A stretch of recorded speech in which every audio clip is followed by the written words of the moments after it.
আমরা বাংলাদেশ থেকে আসছি। আমাদের ফিলিস্তিনি পরিবারগুলা যারা আছে, ভাই বন্ধু এবং বাচ্চাদের পাশে দাঁড়ানোর জন্য একটু আসছি।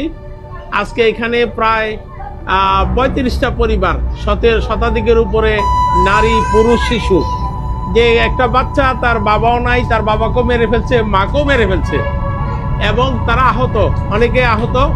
তাদেরকে নিয়ে আমরা একবেলা এখানে খাওয়ার ব্যবস্থা করছি। এই রাতের বেলা, রাতের বাজে এখন 10:30 প্রায়। কোন এলাকা আছি? কায়রোতে মাকরামে আমরা আছি। তো আমরা আরেকটা ছেলে এখানে আসছে, এই যে আসো, এই যে। তো তাদের পাশে দাঁড়ানোর জন্য একটু আমরা আসছি। আপনারা জানেন গাজার কি অবস্থা।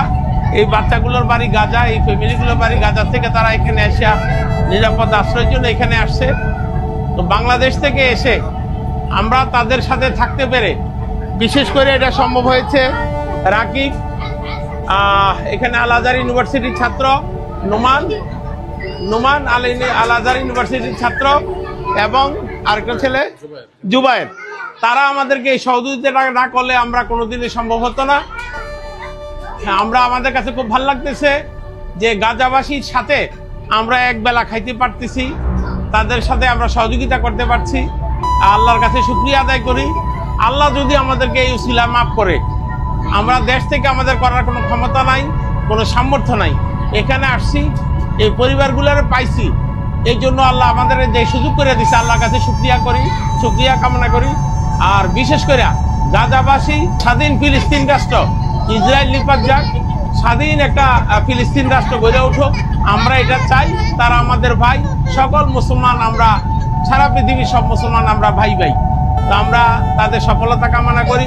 অচিরেই এই বাচ্চাগুলা তাদের বাড়িতে ফিরে যাবে, তারা স্বাধীন রাষ্ট্রে থাকবে।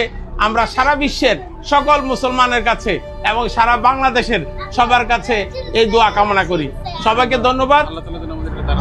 আল্লাহ তাআলা যেন ধারাবাহিকভাবে আবারও ফিলিস্তিনবাসীর পাশে এসে দাঁড়াইতে পারি এবং বাংলাদেশ থেকে সাহায্য নিয়ে, ব্যাপক সাহায্য নিয়ে তাদের কাছে এসে দাঁড়াইতে পারি। আল্লাহ সেই সুযোগ আমাদেরকে দান করুক। আল্লাহর কাছে সেই সাহায্য চাই। ধন্যবাদ সবাইকে, বিশেষ করে আমার বাংলাদেশি এই ছাত্র ভাই 3 জন। আল্লাহ তাদেরকে কবুল করুক, তারা মুজাহিদের মর্যাদা তারা পাক, আমরা সেটাই চাই।